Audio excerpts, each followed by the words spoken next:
কখনো কি শুনেছেন যে ফেরাউনের মমি দেখে ইসলাম গ্রহণ করেছে একজন খ্রিস্টীয় বড় মাপের ডক্টর প্লাস বিজ্ঞানী? এটা কি করে সম্ভব হতে পারে?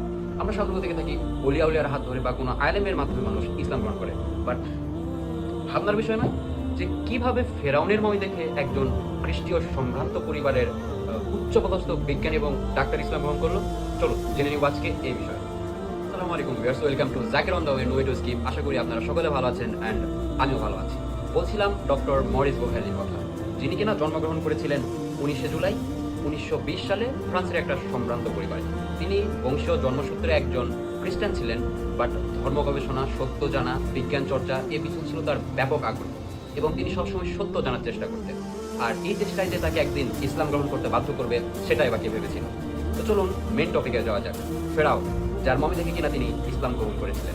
ফেরাউনকে আমরা সবাই চিনি, হযরত মুসা আলাইহিস সালামের আমলে যিনি শাসক ছিলেন মিশরে, এবং যে অত্যন্ত পরিমাণে জালেম এবং নিজেকে খোদা দাবি করেছেন। ফেরাউনের মৃতদেহ মিশরের মরুভূমিতে বালু চাপা ছিল বহুকাল, যেটা সহজে আইডেন্টিফাই করা যায় না বা খুঁজে পাওয়া যায়নি।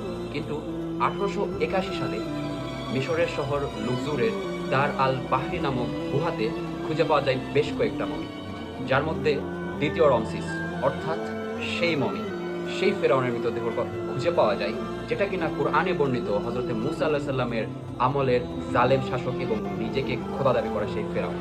এবং সবচেয়ে মজার বিষয় কি জানেন, এই পর্যায়ে আপনাদের মনে একটা খুব কমন প্রশ্ন আসতে পারে যে ডক্টর মরিস বুখাইলি সে তো ফ্রান্সে, আর মিশরে রয়েছে ফেরাউন, এই দুজনের ভিতরে বন্ডিংটা অথবা কানেকশনটা কই থেকে আসলো যে ডক্টর মরিস বুখাইলি ফেরাউনকে দেখে ইসলাম গ্রহণ করলেন, বা তাদের মাঝখানে যে এই যে কমিউনিকেশনটা বা এই গবেষণাটা কি করে করলো?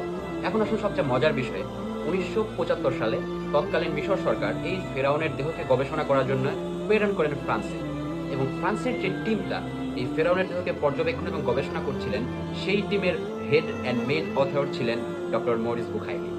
চলুন বাকি ঘটনাটা শুনে নিই। এরপর শুরু হয় গবেষণা। ফেরাউনের বডিকে বিভিন্নভাবে পর্যবেক্ষণ করা হয় এবং ডক্টর মরিস বুখাইলির যে বাণীটা আমি এটা আপনাদেরকে পড়ে শোনাচ্ছি। তিনি ফেরাউনের দেহ পরীক্ষা করতে গিয়ে অবাক হয়ে যান। তিনি দেখেন যে শরীরে পানিতে ডুবে মৃত্যুবরণের চিহ্ন নিশ্চিত, এটা বোঝা যাচ্ছে সে পানিতে ডুবে মৃত্যুবরণ করেছে, কিন্তু তার দেহ পুরোটা অক্ষত আছে। তার দেহে কোনো প্রকারের ডিফেক্ট বা দেহ পচে